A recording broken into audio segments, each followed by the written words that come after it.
함께 기도하시겠습니다. 부활이요 생명이신 독생자를 이 땅에 보내신 하나님 감사합니다. 마르다와 마리아의 눈물과 함께 하신 것처럼 우리의 아픔과 연약함 속에서도 함께 하시는 주님을 믿습니다. 내가 믿으면 하나님의 영광을 보리라 하신 약속의 말씀을 우리 마음에 새기며 찬양 가운데 하나님의 영광을 바라보길 원합니다. 이 시간 우리 모두가 주님의 살아계심을 경험하게 하옵소서. 이 모든 기도 예수님의 이름으로 기도드립니다. 아멘. 우리 함께 박수치면서 찬양하겠습니다.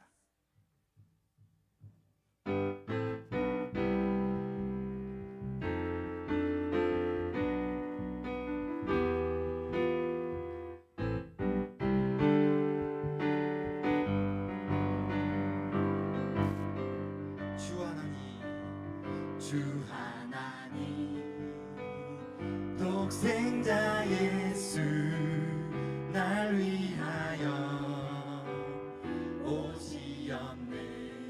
내 모든 죄 용서하시고 죽음에서 부활하신 나의 구세주 살아계신 주 나의 참는 소망 걱정 근심 전혀 없네. 사랑의 주 내 갈 길 인도하니 내 모든 삶의 기쁨을 주만 아는 주 안에서 거듭난 생명 도우시는 주의 사랑 참 기쁨과 확신 가지고 예수님의 도우심을 믿으며 살리 살아계신 주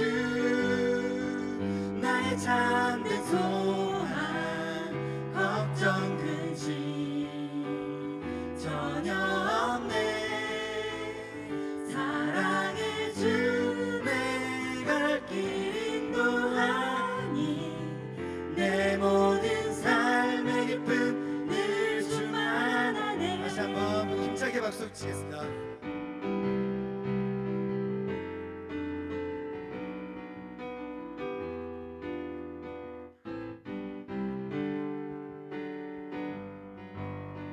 그 언젠가 함께 찬양하겠습니다. 그 언젠가 주 뵐 때까지 주를 위해 싸우리라. 승리의 길 멀고 험해도 주님께서 나의 앞길 지켜주시 살아계신 주 나의 참된 소망 걱정 근심 전혀 없네. 사랑의 주 내 갈 길 인도하니 내 모든 삶의 기쁨 늘 주만 아네. 살아계신 주 나의 참된 소망 걱정 근심 전혀 없네. 사랑의 주 내 갈 길 인도하니 내 모든 삶의 기쁨 늘 주만. 다시 한번 살아계신 주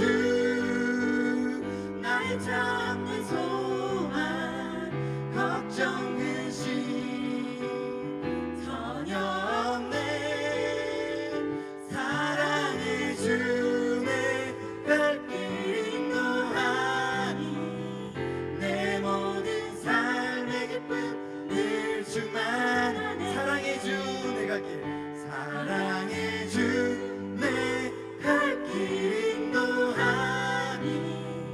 내 모든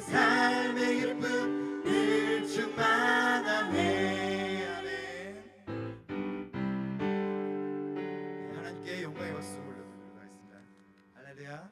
네, 이 시간 살아계신 예수님이 느껴지십니까? 네, 여러분을 위해서 이 자리에 자정하셨을 줄 믿습니다. 내는 주의 영광을 보내 우리 함께 찬양하도록 하겠습니다. 네, 이 시간 보이셔야 됩니다. 내는 주의 영광을 보내 우리 가운데 계신 주님 그 빛난 영광 온 하늘 덮고 그 찬송 온 땅 가득해 내 눈 주의 영광을 보내 찬송 가운데 계신 주님 얼굴을 온 세상 향하네 권능의 발을 드셨네 주의 영광 이곳에 가득해 우린 선의 주님과 함께 찬양하며 우리는 전진하리 모든 열방 주 볼 때까지 다시 한번 처음부터 함께 찬양하겠습니다. 내 눈 주의 영광을 보내 우리 가운데 계신 주님 그 빛난 영광 온 하늘 덮고 그 찬송 온 땅 가득해 내 눈 주의 영광을 보내 찬송 가운데 서신 주님 주님의 얼굴을 온 세상 향하네 권능의 발을 드셨네 주의 영광 주의 영광 이곳에 가득해 우린 선의 주님과 함께 찬양하며 우리는 전진하리 모든 열방 주 볼 때까지 하늘 아버지 우리를 새롭게 하사 하늘 아버지 우리 새롭게 하사 열방 중에서 주를 섬기게 하소서 모든 나라 일어나 찬송 부르며 영광의 주님을 보게 하소서 주의 영광 주의 영광 이곳에 가득해 우린 선의 주님과 함께 찬양하며 우리는 전진하리 모든 열방 주 볼 때 목소리 높여 찬양하겠습니다. 모든 영광 이곳에 가득해 우린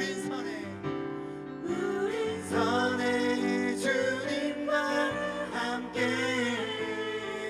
찬양하며 우리는 전진하리 모든 열방 주 볼 때까지 마지막으로 주의 영광 이곳에 가득해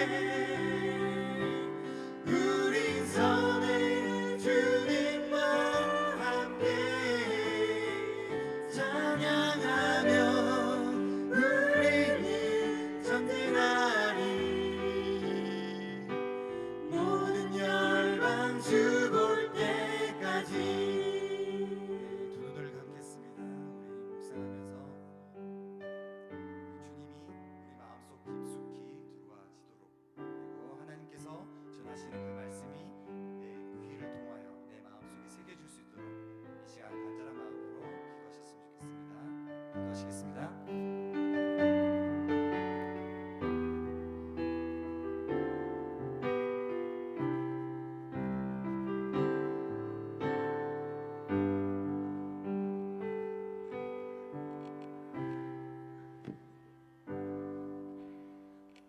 박선영 집사님 기도 인도해 주시겠습니다. 오 자비로우신 하나님, 오늘도 저희들을 수요 예배 가운데 인도해 주심에 감사드립니다. 찬양과 경배로 예배 드릴 수 있게 하시고 저희들의 마음과 시선이 온전히 주님께 향하도록 도와주시옵소서.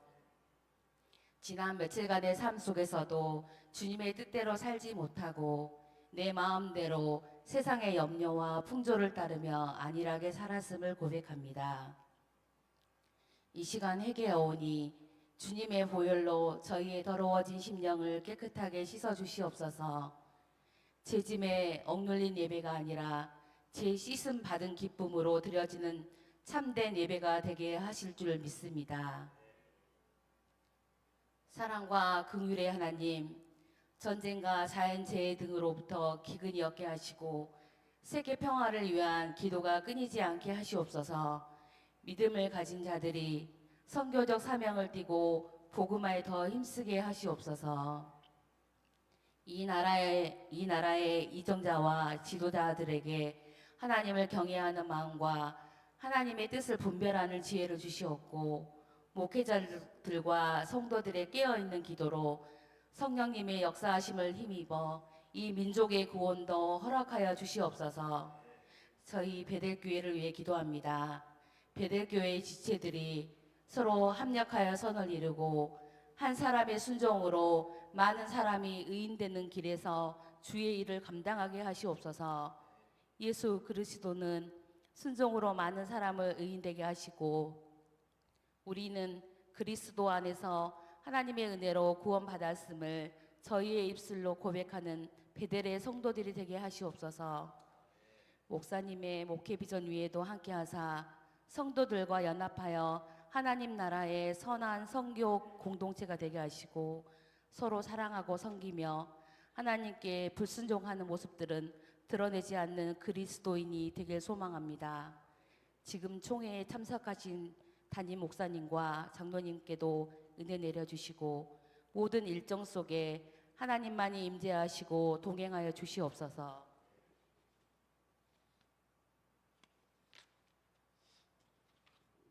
육신의 질병이나 마음의 질병으로 힘들어하는 성도와 그 가족들에게도 지치지 않는 힘과 용기를 주시고 하나님의 능력만을 의지하여 모든 고난과 역경을 이겨내게 하시옵소서.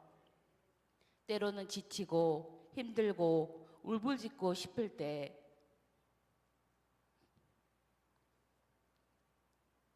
주님만이 나의 힘이요 나의 방패요 나의 참 소망이심을 믿고 치유를 위해 같이 기도하게 하옵소서.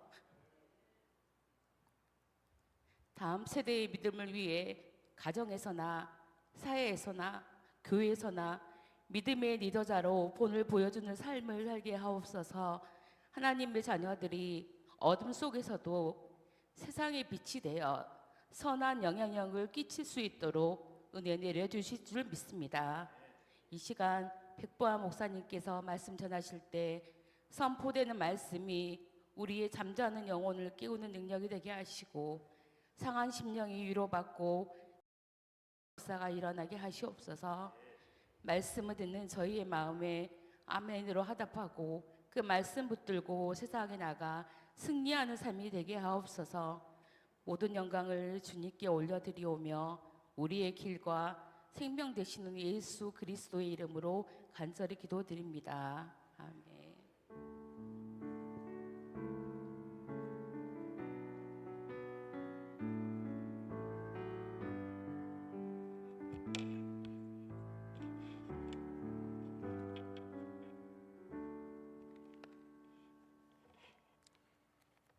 오늘 우리에게 주신 하나님 말씀은 요한복음 11장 25절에서 40절까지의 말씀입니다. 요한복음 11장 25절에서 40절까지의 말씀입니다. 신약성경 165면입니다.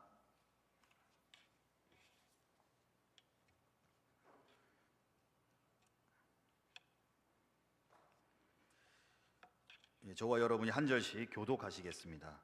예수께서 이르시되 나는 부활이요 생명이니 나를 믿는 자는 죽어도 살겠고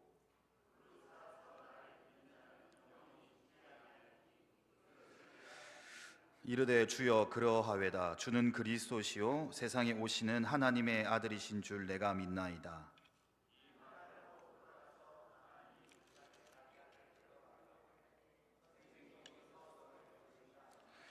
마리아가 이 말을 듣고 급히 일어나 예수께 나아가매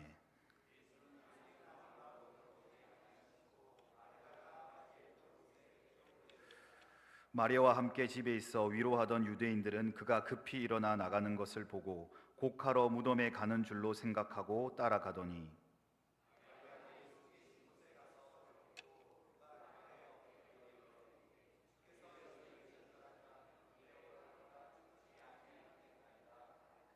예수께서 그가 우는 것과 또 함께 온 유대인들이 우는 것을 보시고 심령의 비통이 여기시고 불쌍히 여기사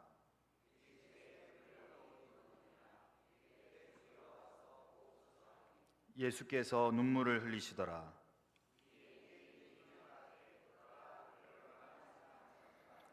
그중 어떤 이는 말하되 맹인의 눈을 뜨게 한 이 사람이 그 사람은 죽지 않게 할 수 없었더냐 하더라.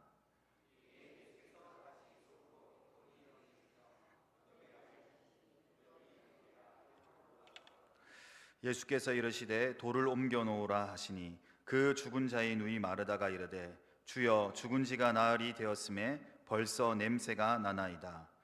예수께서 이르시되 내 말이 내가 믿으면 하나님의 영광을 보리라 하지 아니하였느냐 하시니. 아멘. 저는 오늘 영광을 보리라는 제목으로 하나님의 말씀을 증거하도록 하겠습니다.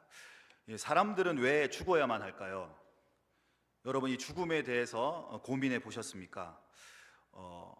얼마 전에 박정일 목사님께서 저에게 뜬금없이 이렇게 질문을 하더라고요. 그때부터 다시 한 번 더 이 죽음에 대해서 제가 생각해 보게 되었습니다. 여러분 우리가 사랑하는 사람의 이 죽음을 쉽게 받아들이기가 힘듭니다. 갈수록 이제 고령화 시대가 되면서 우리 베델의 가족들 중에서도 이 장례를 치르는 가정이 많이 생긴 것을 볼 수가 있습니다. 어제도 명예 집사님께서 오랫동안 투병 생활을 하시다가 돌아가셨습니다. 우리가 이 죽음을 대할 때 인간의 원리고 순리이긴 하지만 갑작스럽게 또한 죽음을 맞이할 때는 너무나 황당하고 또한 그 슬픔을 이루 말할 수가 없죠. 저도 몇 년 전에 아버지를 보내고 지금도 문득문득 그 아버지가 생각날 때면 참 마음이 힘듭니다. 그런데 이 모두가 편안하게 이 생을 마감하면 참 좋겠지만 안타깝게도 많은 이들이 이 고통 가운데 또 병상 가운데 이 돌아가신 분들이 많이 있습니다. 이 죽음과 고통의 문제, 이것이 오랫동안 인류의 이 고민과 숙제였죠. 그래서 과학이 발달되고 의술이 발달되면서 계속해서 이 생명 영장의 꿈을 이어가지만 아직까지 이 영원히 살 수 있는 그런 의술은 발견되지 않고 그런 약들과 치료 방법은 아직 나오지 않았습니다. 오늘 본문으로 돌아가서도요. 오늘 본문에 보면 나사로도 병이 들었다고 합니다. 어떤 병이 들었는지 성경은 구체적으로 언급하고 있지는 않습니다. 여러분 이 사람이 왜 이 병이 들어야만 할까요? 그리고 병이 들면 어떻죠? 질병에는 반드시 이 고통과 아픔이 있습니다. 본인도 심각하게 아픔을 경험하고 또한 그 주변에 있는 가족들도 같은 이 아픔과 고통을 겪게 됩니다. 이 성경에서는 그러면 이 고통에 대해서 어떻게 얘기하고 있을까요? 이 성경에서는 이 고통이란 단어가 70번 정도 등장합니다.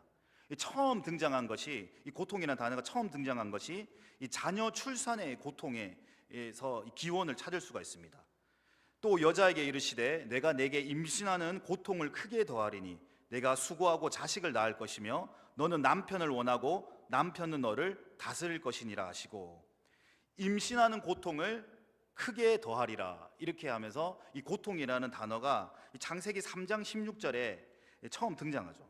그래서 이 말씀의 맥락에 따르면 아담과 하와는 죄를 지었고 그로 말미암아 출생의 고통이 죄로 인해서 그 결과 중에 하나라는 것을 우리가 알 수 있습니다. 여러분 잘 아시다시피 이 죄 때문에 이 온 땅은 저주를 받았고 결과적으로 우리에게 이 죽음이 들어오게 된 거죠. 이 고통은 이 원죄에 대해서 여러 가지 결과 중에 하나라고 이 성경은 이야기하고 있습니다. 그런데 오늘 이 성경은 이 모든 문제, 죽음과 고통과 아픔, 슬픔, 이런 문제를 해결할 수 있는 분이 바로 예수 그리스도라고 얘기하고 있습니다. 이사야 53장 4절에는요, 그는 실로 우리의 질고를 지고 우리의 슬픔을 당하였거늘. 마태복음 8장 17절입니다. 이는 선지자 이사야를 통하여 하신 말씀에 우리의 연약한 것을 친히 담당하시고 병을 짊어지셨다 함을 이루려 하심이더라. 아멘.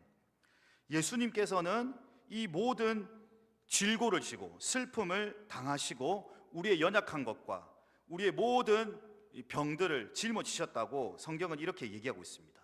또한 성경은 이 예수 그리스도를 모든 믿는 자에게 영생을 주신다고 약속하고 있습니다. 하나님께서 세상을 사랑하셔서 독생자 예수 그리스도를 주셨으니 이는 그를 믿는 모든 사람들에게 멸망하지 않고 영생을 얻게 하려 하심이라. 요한복음 17장 3절에는요, 영생은 곧 유일하신 참 하나님과 그가 보내신 예수 그리스도를 아는 것이라 라고 설명하고 있습니다. 여러분, 우리가 가게 될 하늘나라, 여러분 하늘나라는 어떤 곳일까요? 성경은 이렇게 얘기하고 있습니다. 그곳에는 아픔과 슬픔이 없는 나라이다. 모든 눈물을 그 눈에서 닦아주시고 다시는 사망이 없고 애통하는 것이나 곡하는 것이나 아픈 것이 다시 있지 아니하리니 처음 것들이 다 지나갔음이로라 라고 이 계시록 말씀에는 얘기하고 있습니다. 그래서 우리 믿는 자들은 하늘나라에 소망을 두고 살아가야 될 줄로 믿습니다. 이 땅은 참 수고와 슬픔과 아픔이 많지만 우리가 가게 될 하늘나라에는 어떻다고요? 그곳에는 사망이 없고 애통하는 것이나 곡한 것이나 아픔이 없는 곳이라는 것이죠. 그래서 우리가 참으로 감사할 수 있다는 것은 예수님을 믿음으로 말미암아 그 영원한 나라를 허락받았다는 것입니다. 할렐루야. 오늘 본문으로 돌아가세요. 이 오늘 본문에도 가장 사랑하는 가족을 잃은 장면으로 시작되고 있습니다. 여러분, 우리 앞에도 설명했지만 여러분 가운데 부모님이나 형제 자매 중에 누가 돌아가시면 그 슬픔을 이루 말할 수가 없죠. 오늘도 이 사랑하는 가족인 이 나사로를 잃어버린 마리아 마르다 자매의 이야기가 시작됩니다. 이 마리아는 어떤 사람입니까? 향유를 주께 붓고 머리털로 발을 닦던 자라고 이 본문은 얘기하고 있습니다. 오늘 시간 관계상 11장 전체를 다 읽고 싶었지만 그렇게 할 수 없었습니다. 이 향유를 주께 붓고 머리털로 발을 닦은 자, 이 마리아, 얼마나 예수님을 사랑했으면 자신의 이 모든 것을 털어서 이 향유를 사서 예수님의 발을 씻고 닦았던 것입니다. 그래서 예수님을 얼마나 사랑하는지 알 수 있죠. 그 사랑하는 자의 오라비가 병이 들었다는 것입니다. 3남매죠. 3남매. 마르다, 마리아, 나사로가 아마 큰 오빠인 것 같습니다. 근데 그 사랑하는 나사로가 병이 들었다는 것입니다. 근데 오늘 본문에서 예수님이 이렇게 얘기하고 계십니다. 이 병은 죽을 병이 아니다. 하나님의 영광을 나타내기 위함이며 아들이 이로 말미암아 영광을 받게 하려 함이라. 할렐루야. 이 병이 어떤 병이라고요? 죽을 병이 아니라는 거예요. 이 병은 하나님의 영광을 나타내기 위함이다. 그리고 이것으로 말미암아서 아들이 누구죠? 예수 그리스도가 영광을 받기 위함이라고 예수님이 이야기하고 있습니다. 조금 예수님의 복음서에 나타난 이 장면과는 조금 사뭇 대조되는 말씀이죠. 예수님께서는 병자가 있으면 어떻게 했습니까? 즉각 치유하셨죠. 그곳을 가시고 또한 많은 자들을 즉각 치유하셨습니다. 근데 이 병은 죽을 병이 아니다. 하나님의 영광을 나타내는 병이라 하면서 나사로가 병들었다는 그 소식을 들었는데도 바로 그 사랑하는 그 가족에게 가지 않고 어떻게 하셨습니까? 이틀을 그곳에 더 유하셨다고 했어요. 오늘 본문에는 바로 가시지 않고 이틀을 더 유하셨다는 거예요. 참 어떻게 보면 가족의 입장에서는 조금 서운하겠죠. 섭섭하죠. 그래서 나중에 마르다가 이렇게 했죠. 주님께서 이곳에 계셨으면 우리 오라비가 죽지 않을 텐데, 그 말 속에 무엇이 담겨 있습니까? 약간의 섭섭함과 원망이 있는 거죠. 아니 그렇게 사랑하는 자라고 얘기하셨으면서 왜 그 병든 소식을 듣고 바로 달려오셔야지 왜 그곳을 이틀을 더 유하셨습니까? 그런 마음이 그 문장 안에 내포되어 있다는 겁니다. 그런데요, 이 유대인들은 이렇게 생각하고 있다고 합니다. 유대인들은 정통적으로 어떻게 생각하냐면, 그 3일 동안 이 사람이 죽으면요, 3일 동안 그 영혼이 이 시신 가운데 떠 있다고 생각하는 거예요. 그러니까 그 영혼이 바로 어디론가 가지 않고 3일 동안 그 시신 곁을 맴돌면서 배회하면서 어떻게 해요? 다시 그 육체로 들어가려고 배회하고 있다는 거예요. 영혼이. 그게 유대인들의 전통적인 생각입니다. 그래서 기회를 찾다가 나흘째 되면 어떻게 해야 돼요? 나흘째 되면 이제 시체가 부패하기 시작하죠. 그러면 이제 영혼은 그 시체 곁을 아주 떠나게 된다. 그렇게 생각하는 것이 유대인의 전통이었습니다. 그래서 아마 예수님께서는 이 사건을 통하여서 단순히 그냥 어떤 병자를 고치는 사건이 아니라, 제가 나중에 얘기하겠지만 이 나사로 사건이 바로 예수 그리스도의 부활을 예표하는 사건이지 않습니까? 부활을 예표하기 위해서 일부러 더 이틀을 유하였다고 볼 수가 있다는 것입니다. 어떻든 간에 예수님께서 도착을 하셨습니다. 도착을 하셔가지고 그 나사로의 시신에 있는 그 무덤으로 가셨죠. 그 무덤으로 가서 무덤을 맡고 있는 돌을 옮기라고 명하십니다. 좀 의아했겠죠. 왜냐하면 아무리 예수님도 아마 여러분도 어떻게 생각하십니까? 뭐 안진뱅이를 일으키고 소경이 눈을 뜨고 뭐 기적이 있지만 과연 죽은 자가 살아날 수 있을까? 여러분 어떻게 생각하십니까? 우리가 다 그 부활의 신앙을 갖고 있지만 진실되게 정말 그 마음 가운데 그 부활을 여러분 믿고 계십니까? 진짜 예수님께서 부활하셨다, 정말 여러분 그것이 머리로 내가 아는 지식이 아니라 진짜 마음으로 가슴으로 여러분 고백하고 계십니까? 아멘이 아무도 없으시네. 아멘을 크게 하셔야죠. 부활을 믿으십니까? 여러분 이거 헷갈리면 안 돼요. 나 잘 모르겠다. 여러분 이거는 너무나 큰 손해입니다. 여러분은 큰 어떻게 해요? 잘못된 것입니다. 근데 아마 사람들도, 그 곁에 있는 사람들도 그런 의심 가운데 있었을 거예요. 나흘이 지났는데, 그러면서 어떻게 얘기합니까? 죽은 지 나흘이 되었음에, 마르다가 어떻게 해요? 나사로가 죽은 지 나흘이 되면 벌써 냄새가 납니다. 이렇게 얘기하고 있는 거예요. 아주 이제 절망적인 상황이라는 거예요. 조금만 예수님께서 조금만 더 일찍 오셨으면 우리 오라비가 살아났을 건데, 어떻게 얘기하는 거예요? 벌써 죽은 지가 나흘이 되었음에 냄새가 난다는 거예요. 그러니까 그 말 속에는 뭐가 있는 거예요? 원망과 불평과 이제는 가망이 없다, 그런 마음의 속마음이 내포되어 있지 않았겠습니까? 그런데요, 그 가운데서도 오늘 본문의 말씀을 한번 다시 들어가서 어떻게 얘기합니까?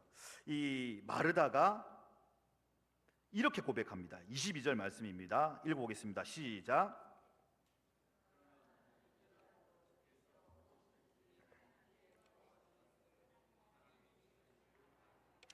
그러나 라고 바로 어떻게 해요? 예수님께 대한 신뢰와 믿음을 바로 표현하죠. 그러나 이제라도 주께서 무엇이든지 하나님께서 구하시는 것을 하나님이 주실 줄을 아나이다. 직접적으로 예수님께서 우리 오라비를 살릴 것입니다, 이런 게 아니라 조금 그 표현이 약간은 좀 우회적으로, 간접적으로 표현하죠. 무엇이든지 구하시는 것을 하나님이 주실 줄 압니다. 거기에 대한 어떤 확신이 없었던 거예요. 그런데 예수님께서 뭐라고 얘기하십니까? 23절입니다. 시작. 예수께서 이르시되 내 오라비가 다시 살아나리라. 예수님께서 뭐라고 얘기하십니까? 내 오라비가 다시 살아난다는 거예요. 할렐루야. 그 말씀을 듣고 마르다는 24절에 이렇게 고백합니다. 시작. 마르다가 이르되 마지막 날 부활 때에는 다시 살아날 줄을 내가 아나이다. 처음에는 인간적인 생각이 사로잡혔어요. 마르다의 이 신앙, 이 고백하는 문장을 한번 계속해서 우리가 추적해서 살펴보면 처음에는 왜 주님께서 오시지 않았냐 이런 원망과 섭섭함이 있었는데 어때요? 예수님께서 점점 가까이 오시면서 마르다의 신앙이 이제 어떻게 돼요? 점점 하나님에 대한 신뢰로, 예수 그리스도에 대한 신뢰로 바뀌는 것을 볼 수가 있는 것입니다. 하나님께서 무엇인지 주실 줄을 압니다. 고백했을 때 예수님께서 다시 살아났다고 말씀을 하십니다. 그때 마르다는 또 어떻게 얘기해요? 마지막 날 부활 때에 내가 다시 살아난다. 지금 당장하는 게 아니라 부활 때에 내가 살아나겠다는 것을 믿습니다 라고 고백하는 거예요. 근데 예수님께서는 이렇게 얘기하고 있습니다. 오늘 25절 26절 말씀입니다. 시작. 예수께서 이르시되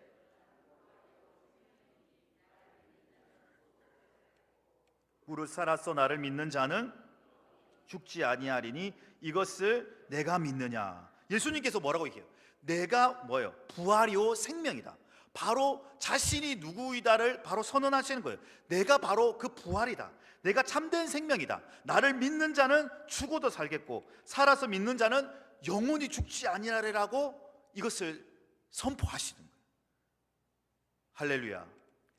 그것을 믿느냐 할 때 마르다가 어떻게 고백합니까? 주는 그리스도시요 세상에 오시는 하나님의 아들이신 줄을 내가 믿나이다 라고 이제는 바로 예수 그리스도가 그리스도시고 하나님의 아들이신 것을 믿음으로 고백한다는 것입니다. 여러분, 이런 고백이 우리에게 동일하게 일어나야 될 줄로 믿습니다. 여러분, 성경 말씀이 하나님의 참된 진리의 말씀인 줄 여러분 믿으시죠?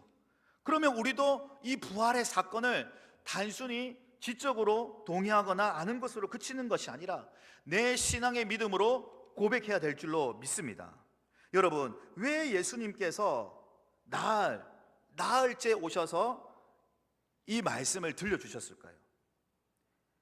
그리고 오늘 마지막 우리가 읽었던 마르다에게 내가 믿으면 하나님의 영광을 보리라 라고 말씀하셨습니다. 여러분, 나흘이 지난다고 예수님의 능력이 사그라들지 않죠. 여러분, 예수님은 어떤 분이십니까? 하나님이시잖아요. 전능하신 분이시잖아요. 여러분 믿으십니까? 그래서 예수님이 조금 더 지체했다고 그 능력이 줄어드는 거 아니에요. 그러면 왜 예수님께서는 이틀을 더 유하시고 나아로 오셨을까요? 그건 바로 예수님을 따르는 그 믿는 자들에게, 그 제자들에게 다시 한 번 더 그 믿음을 더욱더 크게 성장시키기 위해서 나사로가 위독한 걸 알면서도 바로 오지 않고 예수님께서는 그 믿음을 더 완전한 믿음으로, 더 성숙한 믿음으로 더 끌어올리기 위해서 이틀을 더 유하셨다는 거예요. 그래서 오늘 본문에서는 이 믿는다라는 표현이 계속해서 7번 이상 나오는 거예요. 믿음의 중요성에 대해서, 믿음의 중요성에 대해서 오늘 본문은 가르치고 있다는 것입니다. 여러분, 우리가 정말 이 의학적으로 볼 때, 생물학적으로 볼 때 나사로가 죽은 지 이미 나흘이 되면 회생 불가입니다. 이미 사망 판정을 받은 거예요. 그런데 이거는 살아날 수 없다는 거예요. 그런데 이 마르다의 이 부활신앙을 통하여서 예수님께서는 자신이 곧 그 부활의 주체요, 산소망이요, 영원한 생명 다신 것을 이 본문을 통해서 우리에게 가르치고 있다는 것입니다. 여러분, 제가 좋아하는 이 찬양이 하나 있습니다. 하늘 소망이라는 찬양인데요, 나 지금은 비록 땅을 버타며 살지라도 내 영혼 저 하늘을 디디며 사네. 내 주님 계신 눈물 없는 곳, 저 하늘에 숨겨둔 내 소망이 있네. 보고픈 얼굴들, 그리운 이름들 많이 생각나. 때론 가슴 터지도록 기다려지는 곳, 내 아버지 너른 품 날 맞으시는 저 하늘 소망, 저 하늘에 쌓아둔 내 소망이 있네. 주님 그 나라에 이를 때까지 순례의 걸음 멈추지 않으며 어떤 시련이 와도 나 두렵지 않네. 주와 함께 걷는 이 길에. 할렐루야. 이게 하늘 소망이라는 가사입니다. 여러분, 이 가사를 한번 묵상해 보십시오. 나는 지금 비록 땅 가운데 살지라도 내 영혼은 어디에 있다고요? 저 하늘을 디디며 살고 있는 거예요. 그곳은 어떤 곳이라고 했어요? 눈물이 없는 곳. 그곳에 소망이 있다는 거예요.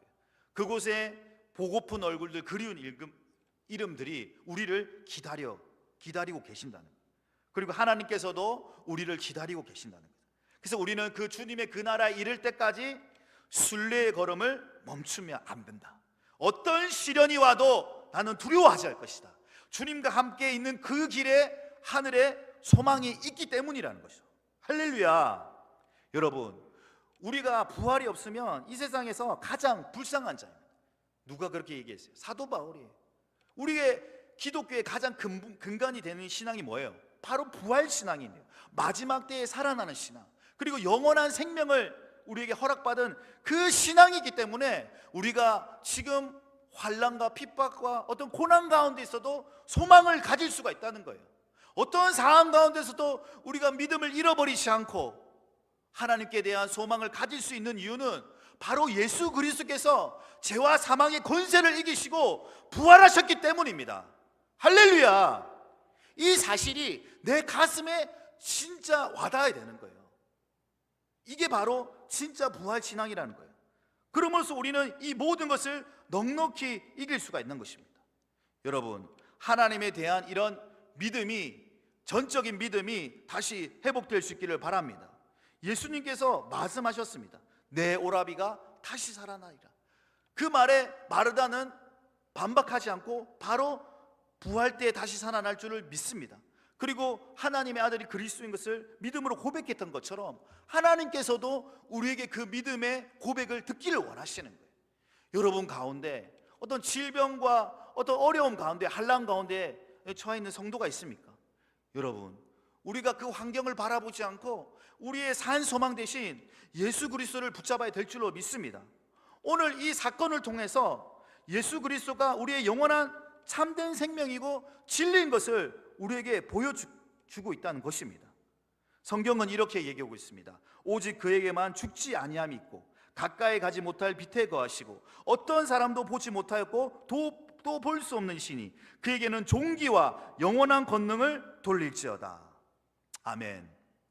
여러분, 이 나사로의 죽음은 한 사람의 단순한 죽음이 아니라 예수 그리스도의 부활과 생명, 하나님의 영광을 상징하는 깊은 이 신학적인 의미의 사건이라고 볼 수가 있다는 것입니다. 여러분, 우리의 이 사망의 냄새가 생명의 냄새로 바뀌었던 것입니다. 사망에 너가 쏘는 것이 어디 있느냐? 그 사망을 이기신 예수 그리스도였기 때문에 우리는 죽음을 두려워하지 않고 이 땅의 삶을, 슬픔을 두려워하지 않고 아픔과 좌절에 우리가 쓰러지지 않고 영원한 소망을 가질 수가 있다는 것입니다. 여러분, 그렇다면 왜 이 부활이 역사적 사실일까요? 여러분 한번 그렇게 고민해 보셨습니까? 여러분에게 진지하게 한번 물어보겠습니다. 아니, 교회에서 그냥 부활절 되니까 부활하셨다고 믿는 겁니까? 아니면 진짜 내 마음속에 그 믿음의 고백이 있습니까? 여러분 어떻습니까? 한 번쯤은 고민해 보지 않았습니까? 진짜 예수님께서 부활하셨을까? 진짜 부활이 역사적 사실일까? 대답을 못 하시겠죠. 마음속으로는. 근데 솔직히 저도 말씀드리자면 그런 마음이 들었어요. 아닌가요? 진짜 예수님께서 부활하셨을까? 이게 사실일까? 이런 마음이 들은 거예요, 인간이라면. 근데 이 부활이 왜 역사적 사실인가? 이것을 증거하는 이러한 학문이 있습니다. 이걸 변증학이라고 하는데요. 이 변증학이 이 초기 기독교 시대에 기독교의 신앙을 변증하기 위해서 시작되었습니다. 그래서 바울도 이 변증학을 사용했죠. 변증학. 복음을 변호하고 기독교 신앙의 정당성을 입증하는 것이라고 했어요. 그래서 빌립보서 1장 6절에 이렇게 얘기하고 있습니다. 빌립보서 1장 6절 말씀에 내가 이 복음을 변증한다라고 이렇게 얘기하고 있죠. 그리고 또 바울의 서신을 보면 수사학적인 논리를 사용했습니다. 자신의 사도적 권리를 변증하기 위해서, 그리고 많은 그 헬라 변증가들에게 기독교가 보편적인 어떤 이 보편적인 생명의 진리의 말씀이라는 것을 변증하기 위해서 이 수사학적인 것도 사용했다는 거죠. 그래서 이 사도 바울이 아주 그 기독교에 어떻게 보면 크게 공헌한 인물이에요. 어떤 면에서 그렇습니까? 사도 바울은 예수님의 이 가르침을 바탕으로 변화된 시대의 상황에 맞게끔 복음을 신학적으로 체계화하고 또한 기독교가 단순히 모세의 율법의 종교가 아닌 것을 보여준 거예요. 그리고 헬라 세계의 그 지식인들에게 기독교로 개종하도록 엄청난 그 발판을 마련했죠. 그리고 이 기독교가 아시아와 유럽으로 퍼져가기 위해서 이 보편적인 이 종교가 되기 위해서 아주 결정적인 역할을 한 사람이 바로 사도 바울이라는 겁니다. 여러분, 우리나라에도 이것을 전문적으로 연구하는 이 목사님 계십니다. 청주 서문교회에 이 박명록 목사님이라는 분이 계신데요. 그분이 이 변증학을 공부한 데 계기가 있다고 합니다. 어떤 날에 이제 신학 대학원을 다니다가 고향을 내려갔는데 어떤 그 동네 후배가 이렇게 얘기했대요. 형님, 우리는 이제 성경 안 믿어요. 하나님이 아니더라도 이 세상에는 진화론으로 충분히 설명이 됩니다. 이렇게 말하는 후배가 있었다는 거예요. 학치 교회를 다녔는데 여러분 어떻습니까? 우리 자녀들도 그렇잖아요. 어릴 때는 그냥 부모님 교회 다니다가 부모님 교회 다니니까 고등학교 때까지 어쩔 수 없이 다니다가 또 객지로 나가면서 이제 자기가 어떻게 보면 주체적으로 사고하고 이성적인 판단이 들어오니까 성경의 얘기가 어때요? 소설 같은 거예요. 여러분 보십시오. 예수님이 물리를 걸었다. 이 물리학적으로 설명할 수 없는 거예요. 물이 포도주가 변했다? 이 화학적으로 불가능한 거예요. 생물학적으로 여러분 로마서 보세요. 우리가 새벽에도 설교하지만 100세 때에 아브라함이 어때요? 아들 이삭을 가졌다네요. 사라의 나이는 90세예요. 이게 생물학적으로 불가능하지 않습니까? 그리고 여러분 오늘 이 나사로의 사건 어떻게 죽은 사람이 살아납니까? 여러분 그러니까 우리 자녀들도 마찬가지로 우리 교회를 다니는 많은 지식인들도 여기에 부딪히는 거예요. 성경을 읽다 보면 믿음으로 봐야 되는데 이성적으로 볼 때는 이거 다 거짓말인데, 이거 전혀 과학적으로 맞지 않는 이야기인데, 그러면서 이 후배가 이런 얘기를 했다는 거예요. 어릴 때부터 교회를 같이 다녔는데 이제 성경 안 믿는다는 게 성경 진화론으로 우리는 충분히 설명됩니다. 이러니까 이 신학대학원을 다니던 당시에 전도사였던 이 박명록 목사님이 어떻게 말을 해야 될지 몰랐다는 거예요. 신학교를 다니고 있는데도. 여러분 만약에 여러분이 자녀가 이렇게 설명하면 여러분 정말 논리정연하게 지식적으로 여러분 설명해 줄 수 있겠습니까? 여러분 설명할 수 있겠어요? 이게 오늘 우리에 대한 이 과제인다는 거예요. 청년부에 얼마 전에 어떤 이제 그런 얘기가 나오다가 이제 그런 얘기들이 나왔는데, 그래서 청년들은 이런 고민들을 한다는 거예요. 실제적으로 그때 이제 말할 수 없는 것을 깨닫고 엄청 마음이 불편했다는 것입니다. 그래서 이제 이 박명록 목사님이 미국에 있는 이 탈봇 신학대학원에서 신약학 석사를 마칠 무렵에 어떤 일이 있었냐면 하나님은 존재하는가라는 세미나가 있었다고 합니다. 그 세미나에 참석했다가 엄청난 충격을 받았대요. 엄청난 충격. 하나님이 존재하는 것 세미나에서 그 신학대학원 그 졸업할 당시 하나님 믿지 않고 성경의 권위를 인정하지 않았던 그 후배들을 설득할 수 있는 능력이 없던 나에게 기독교 진리를 논리적으로 설명하고 설득력 있게 전할 수 있는 방법을 알게 된 거예요. 그래서 신약 그 석사를 마치고 무엇을 전공했냐면 기독교 변증 석사, 기독교 변증 석사라는 게 있더라고요. 그것을 공부하면서 기독교 변증 지식을 활용해 목회학 박사까지도 받았다는 겁니다. 그래서 몇 년 전에 이런 책을 썼습니다. 진짜 예수, 진짜 예수. 여러분 이 도올 김용욱 교수 아시죠? 도올 김용욱 교수 들어보셨어요? EBS 그 요한복음 강의하잖아요. 그 사람이 주장하는 게 뭐예요? 첫 번째로 유일신으로서 기독교의 창조주는 존재하지 않는다. 두 번째로 기독교의 하나님은 비인격체다. 세 번째로 삼위일체는 성경적 개념이 아니다. 네 번째, 예수는 신성을 가진 하나님이 아니라 지혜로운 인간일 뿐이다. 다섯 번째, 예수의 동정녀 탄생, 누가복음 2장의 호적조사 헤롯의 유아 살해 사건은 거짓이다. 여섯 번째, 예수의 육체적 부활은 사실이 아니다.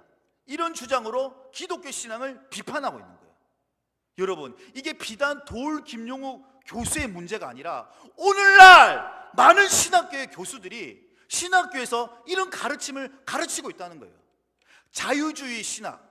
그러니까 외국에서 공부했던 많은 그 지금 신학교 교수들이 이런 자유주의 신학을 배워와서 오늘날 교회의 일꾼들을 가르치는 많은 신학도들에게 이런 내용을 가르치고 있다는 거예요.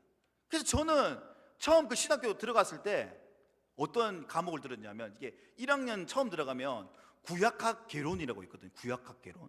근데 그 독일에서 아주 젊은, 지금도 장신대 지금 교수님, 실명을 거론할 수는 없지만 그 하고 있어요. 아주 젊은 여자 교수님이세요. 그 독일에서 구약을 배웠는데 첫 번째로 저한테 주는 과제가 뭐였냐면, 성경에서 성경을 읽고 오류를 찾아라는 거예요. 오류. 성경의 잘못된 점을 찾아와서 제출하는 게 숙제였어요. 근데 제가 이 짧은 시간에 혹시 오해를 살까 봐서 더 내용을, 지금 이제 시간이 다 됐기 때문에 설명할 수 없지만 그런 내용을 듣고 아주 충격을 받았대요. 저는 성경을 그대로 믿는 사람이었는데 처음 그 수업을 듣고 이 신학교를 잘못 왔구나, 이런 생각을 들었던 거예요. 그래서 정말 필요한 게 뭐냐면 지금 이 기독교의 변증학이라는 거예요. 그래서 시간 관계상 제가 오늘 이 박명용 목사님께서 왜 부활이 역사적 증거가 되는지 그 네 가지만 소개하고 오늘 말씀을 마치려고 합니다. 이 박명용 목사님께서 쓴 내용을 그대로 제가 인용해 보겠습니다. 예수의 부활을 연구하는 수많은 학자들, 자유주의나 보수주의자 할 것 없이 모두가 동의하는 역사적 사실이 네 가지가 있다고 하는 거예요. 그 네 가지가 뭐냐면 바로 하나님이 예수를 죽음에서 살리셨다는 거예요. 그리고 예수님은 죽음에서 부활했다는 거예요. 여러분, 첫 번째 사실은 뭐냐면 예수님은 십자가의 죽어서 무덤에 묻혔다는 거예요. 그런데 이것을 반박하는 것이 있습니다. 이 설명을 다 할 수 없지만 예수님은 그 십자가상에서 죽지 않으셨다, 기절하셨다는 거예요. 기절하셨다. 그 실제적으로 그런 근거가 나타나 있어요. 이 책들을 읽어보면. 그래서 기절했기 때문에 그 동굴에 들어가서 그 동굴 안이 냉기가 있잖아요. 그러니까 처음에 의식을 잃다가 그 의식에서 깨어났다는 거예요. 그러니까 실제로 예수님은 십자가에서 죽지 않고 기절하셨다가 그 동굴에서 서늘한 곳에서 서늘한 기운을 받아서 이제 정신을 차리고 얼마 동안 나타나셔서 이제 예수님과 함께 하셨다는 거예요. 근데 여러분, 그게 아니라는 거예요. 십자가 천형 이후 성경 어떻게 얘기합니까? 아리마대 요셉 개인의 무덤에 묻혔다는 것은 의심할 수 없는 사실이에요. 그리고 그 예수님의 위치까지 알려져 있다는 거예요. 위치까지. 그리고 결정적으로 중요한 게 뭐냐면 사내들인 공회의원 그 아리마대 요셉에 묻혔다는 것은 당시 제자들에게는 아주 불리한 증언이라, 불리한 증언. 그리고 이 모든 사복음서가 일관되게 얘기하고 있는 것이 바로 이 예수님께서 무덤에 묻혔다는 것이에요. 두 번째 사실은 뭐니까요? 두 번째 사실은 바로 예수님의 무덤이 바로 빈 무덤으로 발견됐다는 것입니다. 이 박 목사님은요, 이 빈 무덤이 아주 강력한 증거인데, 첫 번째로 각 다른 전승이 사복음서 모두 예수의 무덤이 비어 있음을 증언하고, 또한 바울 이전의 초기 기독교인들에게는 이 예수가 무덤이 비어 있다는 사실을 지지하고 있으며, 세 번째로 복음서는 빈 무덤의 최초의 증인을 누구로 세우냐?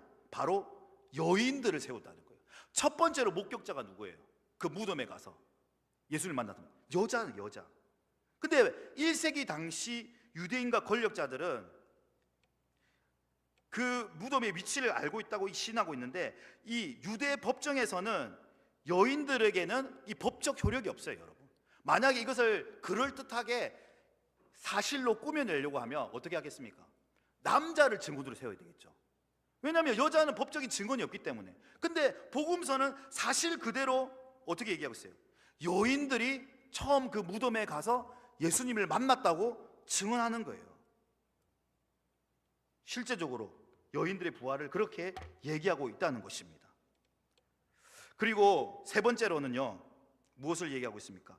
부활한 예수가 나타난 증언이 막달라 마리아, 보인분이 엠마오의 두 제자, 그리고 도마를 제외한 11사도와 다른 사람들, 그리고 사도들과 함께 이 목격한 사람이 500명이 넘다는 거예요. 500명이. 예수님을 직접 만나서 본 사람이 500명이 넘다는 거예요. 당시에 어땠습니까? 예수님께서 끌려갈 때 다 모두 침묵했어요.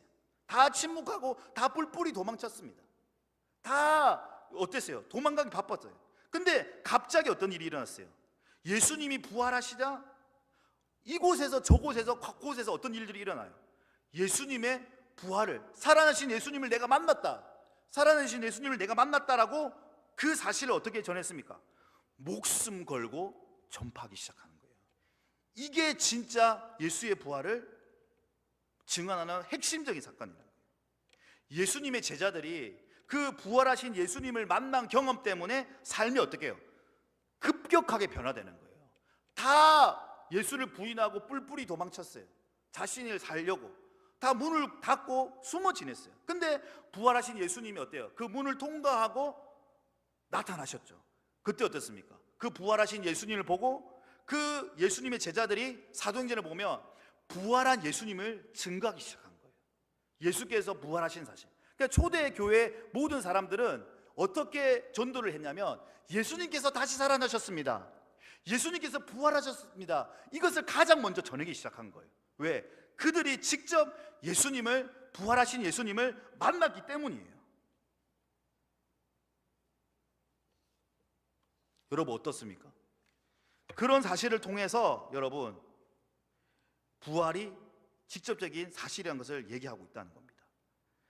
그리고 또 이렇게 얘기하고 있습니다. 제자들이 죽기까지 그들의 믿음을 지켰고, 또한 예수님의 형제인 야고보와 또한 사도 바울과 같은 해이론자들, 그러니까 예수님의 존재를, 하나님의 아들인 것을 믿지 않았던 그 형제들도 어때요?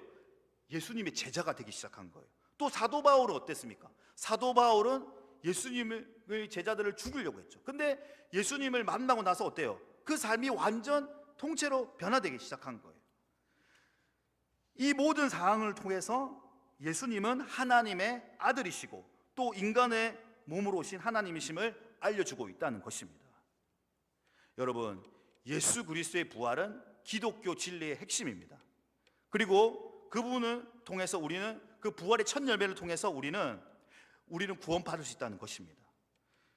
여러분, 이 종교다원주의 이 시대 가운데, 포스트 모더니즘 가운데 여러분 얼마나 많은 이 철학과 사상들이 우리를 밀고 들어옵니까? 교회 가운데. 여러분 어떻습니까? 시간 관계상 다 얘기할 수 없지만 이 종교다원주의가 우리 교계에도 들어왔어요. 그러면서 예수 그리스도만이 오직 유일하신 길인데 다른 길도 있다, 다른 길도 있다, 이렇게 얘기하는 사람들이 많이 있다는 거예요. 그럴 때일수록 우리는 어디로 돌아가야 되겠습니까? 성경으로 돌아가야 될 줄로 믿습니다. 성경이 무엇을 얘기하느냐? 성경은 계속해서 부활하신 예수 그리스도가 참된 하나님이신 것을 얘기하고 있는 거예요. 골로새서 2장 8절 말씀에 누가 철학과 헛된 속임수로 너희를 사로잡을까 주의하라.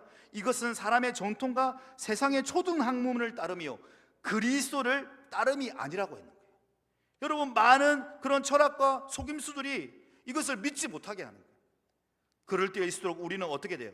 부활신앙으로 들어가요. 부활신앙이 무엇을 얘기하고 있습니까? 우리의 구원 되시고 중보자 되시고 우리를 보호하시고 제사함하시고 승리하시고 또한 우리에게 영원한 생명을 허락하셨다. 그 믿음의 사실을, 진리의 사실을 항상 기억하고 잊어버리면 안 된다는 것입니다. 고린도전서 15장 57절에서 58절은 이렇게 얘기하고 있습니다. 우리 주 예수 그리스도로 말미암아 우리에게 승리를 주시는 하나님께 감사하오니 그러므로 내 사랑하는 형제들아 견실하며 흔들리지 말고 항상 주의 일에 더욱 힘쓰는 자들이 되라. 이는 너희 수고가 주 안에서 헛되지 않을 줄 알미라. 아멘. 항상 이 진리의 말씀을 붙잡고 살아갈 수 있는 저와 여러분들이 되기를 원합니다. 죽음에 대한 그 두려움도 또한 어떠한 고난에도 굴하지 않는 힘을 주는 것이 바로 무엇입니까? 부활신앙이라는 거예요. 지금은 내가 비록 고통 가운데 슬픔 가운데 있지만 하나님께서는 이 절망적인 사건을 희망으로 바뀌어줬던 거예요. 이 부활신앙을 붙잡는 자는 삶의 원동력이 되는 것입니다. 여러분, 어떤 상황에서도 우리가 좌절할 수가 있는 거예요. 우리는 영원한 하늘나라를 약속받은 자들입니다. 이 사실들을 끝까지 붙잡고 항상 승리할 수 있는 저와 여러분 되기를 예수님의 이름으로 축복합니다. 기도하시겠습니다. 하나님 아버지, 은혜를 감사드립니다. 오늘 말씀을 통하여서 예수 그리스도께서 부활하신 그 사실이 진리의 사실인 것을 고백합니다. 하나님 아버지, 나사로의 그 죽음을 이기고 다시 부활한 사건을 통해서 예수 그리스도께서만이 참된 진리고 우리의 영원한 소망인 줄로 믿습니다. 항상 이 진리의 사실들을 잊지 않고 항상 고백하며 감사함으로 나아갈 수 있는 저희들이 되게 도와주시옵소서. 이 믿음의 반석위에 흔들리지 않고 의심하지 않고 항상 그 부활의 산 소망을 가지고 살아갈 수 있는 저희들 될 수 있도록 은혜 베풀어 주시옵소서. 감사드리며 예수님의 이름으로 기도드립니다. 찬송가 162장 찬양 드리겠습니다.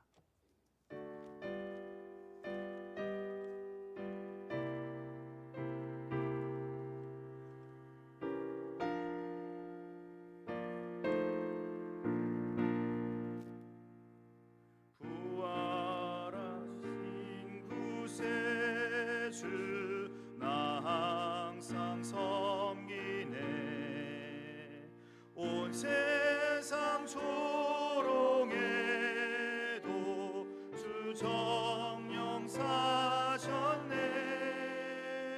그 은혜로운 손길 부드러운 음성 주 예수 나와 함께 늘 계시네. 예수 늘 살아계셔서 주 동행하여 주시며 늘 말씀하시네. 예수 내 구세주 예수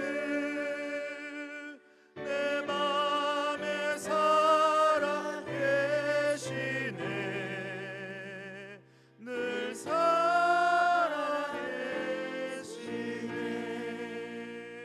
온 세상 살펴보니 주 사랑 알겠네. 마음이 아플 때도 주 사랑 알겠네. 이 세상 금파이 길 힘주시는 주님 주 다시 영광 중에 곧 오시니. 예수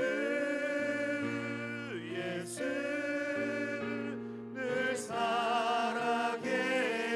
살아계셔서 주 동행하여 주시며 늘 말씀하시네.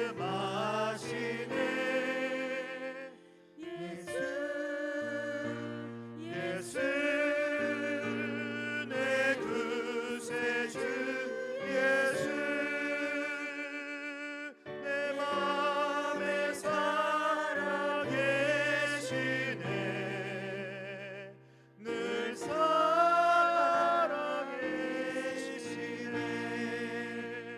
주 믿는 성도들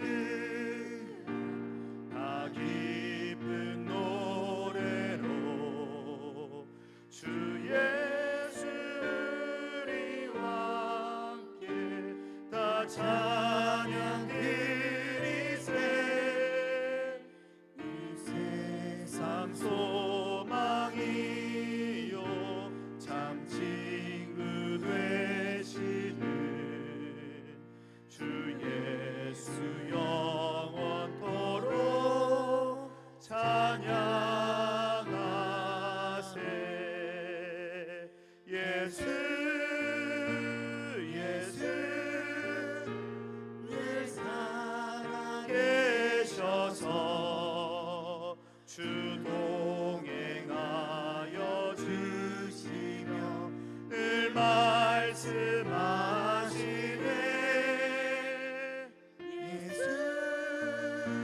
예수 내 구세주 예수